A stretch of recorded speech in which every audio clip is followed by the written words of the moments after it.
Assalamualaikum warahmatullahi wabarakatuh. Kami dari kelompok 1 yang beranggotakan Perkenalkan, nama saya Faiza Dwi Trian Putri dengan NIM 240151600 Saya Sasmita Galuh Cendrakasih dengan NIM 2401516000530. dan saya Siti Aidani Surya dengan NIM 2401516021154. Di sini kami akan mempresentasikan tentang konsep dasar pengukuran, asesmen, dan evaluasi. Yang pertama, konsep pengukuran yang akan disampaikan oleh Sasmita. Di sini saya akan menjelaskan yaitu mengenai pengukuran. Pengukuran atau measurement diartikan sebagai kegiatan yang dilakukan untuk mengukur sesuatu, yakni membandingkan sesuatu dengan kriteria atau ukuran tertentu. Pengukuran dalam bidang pendidikan adalah kegiatan pemberian sejumlah tes kepada siswa untuk mengukur sejauh mana tingkat pencapaian siswa terhadap tujuan yang telah ditetapkan. Di dalam pengukuran, ada proses penskoran atau scoring, yaitu proses memberikan angka terhadap jawaban tes yang diberikan oleh siswa atau terhadap jawaban instrumen. Selanjutnya, asesmen yang akan disampaikan oleh Faiza. Asesmen adalah upaya untuk mendapatkan data atau informasi dari proses dan hasil pembelajaran untuk mengetahui seberapa baik kinerja siswa dibandingkan terhadap tujuan atau kriteria atau capaian pembelajaran tertentu. Setelah diperoleh hasil asesmen, maka dilakukan proses penilaian. Penilaian atau grading adalah proses penentuan kuantitas berupa angka atau huruf terhadap hasil asesmen dengan cara membandingkannya terhadap suatu instrumen standar tertentu. Hasil dari penilaian berupa kuantitas tersebut digunakan sebagai bahan evaluasi. Penilaian dilakukan setelah siswa menjawab soal-soal yang terdapat pada tes. Kemudian, hasil jawaban siswa tersebut diubah dalam bentuk nilai. Oleh karena itu, penilaian dilakukan setelah melakukan pengukuran dan untuk menentukan nilai suatu objek yang dibutuhkan adanya kriteria. Sehingga sesuatu itu dapat dikatakan baik atau buruk, tinggi atau rendah, dan kriteria lainnya. Dalam proses penilaian, ada dua standar yang dapat digunakan. Yang pertama, ada penilaian acuan patokan atau PAP yang sering disebut dengan norma absolut adalah penilaian yang diberikan terhadap hasil belajar siswa berdasarkan skor yang diperolehnya dibandingkan dengan skor yang dijadikan acuan oleh guru. Yang kedua, ada penilaian acuan normatif atau PAN yang sering disebut dengan norma relatif adalah penilaian yang diberikan terhadap hasil belajar siswa berdasarkan skor yang diperoleh siswa pada kelas atau kelompok tersebut. Sehingga nilai rata-rata kelas akan sangat mempengaruhi kriteria nilai yang ditetapkan. Asesmen dalam kurikulum Merdeka terdapat dua jenis, yaitu formatif dan sumatif. Namun, ada pembagian versi lain yang merupakan penjabaran dari asesmen tersebut, yaitu assessment as learning, assessment for learning, dan assessment of learning. Asesmen formatif ada assessment as learning yang merupakan asesmen yang berfungsi sebagai refleksi proses pembelajaran. Dan assessment for learning merupakan asesmen yang berfungsi untuk perbaikan terhadap proses pembelajaran.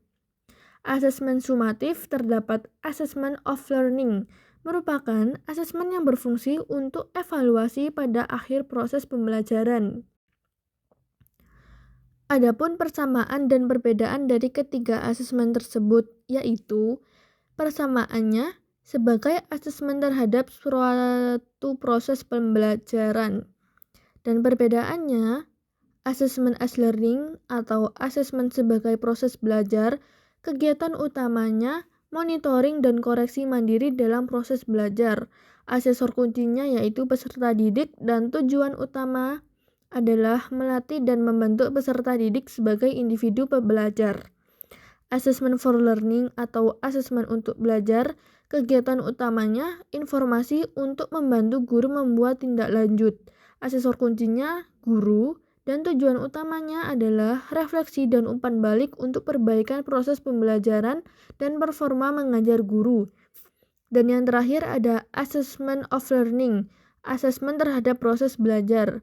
Kegiatan utamanya penilaian akhir terhadap sebuah tujuan belajar. Asesor kuncinya guru, dan tujuan utamanya mengikuti kompetensi peserta didik dalam memahami TP. Selanjutnya, evaluasi. Evaluasi adalah suatu proses yang sistematis dalam mengumpulkan data tentang hasil belajar sebagai dasar dalam pengambilan keputusan dengan cara membandingkan antara tujuan yang diharapkan dengan hasil yang telah dicapai, apakah sudah berhasil atau belum berhasil. Selanjutnya, hubungan pengukuran, asesmen, dan evaluasi.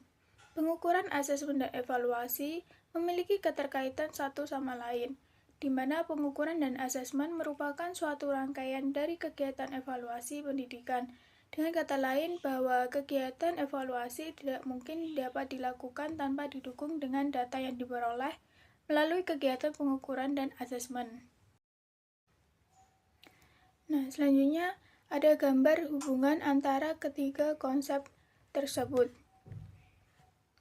Berdasarkan gambar tersebut, dapat dijelaskan bahwa langkah pertama dalam kegiatan evaluasi pendidikan adalah pengukuran terhadap hasil belajar siswa dari aspek kognitif, afektif, maupun psikomotorik dengan menggunakan tes dan non-tes, sehingga diperoleh skor dengan skala 1-100. Berdasarkan skor yang diperoleh siswa tersebut, guru kemudian mengadakan penilaian dengan cara membandingkan skor yang diperoleh siswa dengan standar yang digunakan oleh guru, sehingga dapat ditentukan nilai siswa tersebut dengan kategori A sangat baik, atau B baik, C cukup, D kurang, dan E gagal. Berdasarkan data tersebut, kemudian guru menganalisis berapa persen siswa yang memperoleh nilai A, B, C, D, atau E untuk dibandingkan dengan target tingkat ketercapaian yang sudah ditetapkan berdasarkan kriteria ketuntasan minimal atau KKM, sehingga dapat diputuskan apakah proses pembelajaran berhasil atau tidak. Jika belum berhasil, bagian mana yang harus diperbaiki untuk proses pembelajaran berikutnya. Di sini kami menyimpulkan pengukuran, asesmen, dan evaluasi merupakan 3 konsep yang saling berkaitan di dalam dunia pendidikan. Pengukuran, asesmen, dan evaluasi memiliki keterkaitan satu sama lain, di mana pengukuran dan asesmen merupakan suatu rangkaian dari kegiatan evaluasi pendidikan. Dengan kata lain, bahwa kegiatan evaluasi tidak mungkin dapat dilakukan tanpa didukung dengan data yang diperoleh melalui kegiatan pengukuran dan asesmen. Hasil belajar siswa dapat diketahui meningkat atau menurun setelah dilakukannya sebuah evaluasi. Proses evaluasi bukan sekedar mengukur sejauh mana tujuan tercapai, tetapi digunakan untuk membuat keputusan. Dengan demikian, evaluasi bukan hanya sebagai alat ukur keberhasilan, tetapi juga sarana untuk memperbaiki dan mengembangkan proses pembelajaran yang lebih baik lagi. Sekian dari kelompok kami. Terima kasih. Kurang lebihnya mohon maaf. Wassalamualaikum warahmatullahi wabarakatuh.